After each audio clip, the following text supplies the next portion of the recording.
let's bring in Cheri Jacobus, a GOP consultant and president of Capital Strategies PR.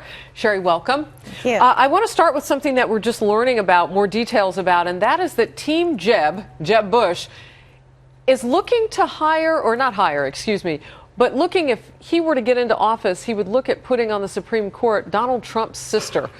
Now, is this like a political thing? Or, well, I don't think Jeb is considering that. I mean, I think it's Donald Trump who has said that he thinks his sister would be phenomenal as a Supreme Court justice. The problem with that, as a federal judge, she is pro-partial birth abortion. And Donald Trump likes to talk about the fact that he's pro-life now.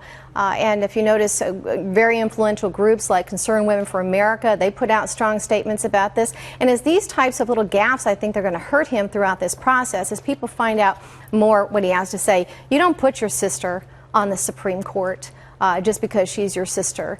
And as we know, these judicial nominations are extraordinarily important. One of the most important things a president can do. So again, Donald Trump needs to maybe think a little bit, or perhaps those people that are so eager to support him should think a little bit. So Trump has put his sister in the mix, and Jeb Bush is reacting to that. But it's interesting because Donald Trump keeps talking about those things that people open their ears about, so to speak. And he talks so off the cuff. I want to speak with you a little bit about kind of his pros and cons just this week, where you think he's had some winning moments. And you just mentioned one that you think he probably shouldn't have brought his sister up in terms of the Supreme Court, because it does get a response back from a guy like Jeb Bush.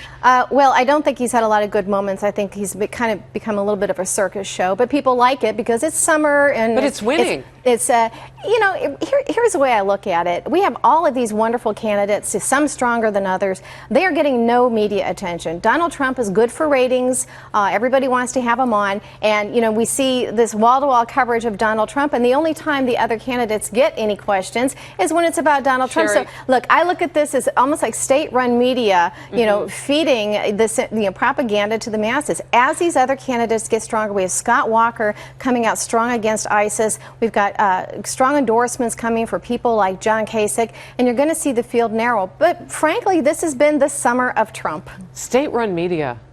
Wow. Bringing propaganda to the masses, and they don't have access to any alternative views. Because I remember a time, and my friend Andrea Tintero says this all the time on our show Outnumbered. For the longest time, Republicans have said that they want more time for their frontrunner in the media. This is the front runner of the GOP party right now. I am so confused by what you're saying. He's getting that press coverage that you've been asking for. You know what, though? Is he not? He's getting press coverage. There's no question about it, but we have a large field. He came in with very high name ID. He's interesting and he's entertaining.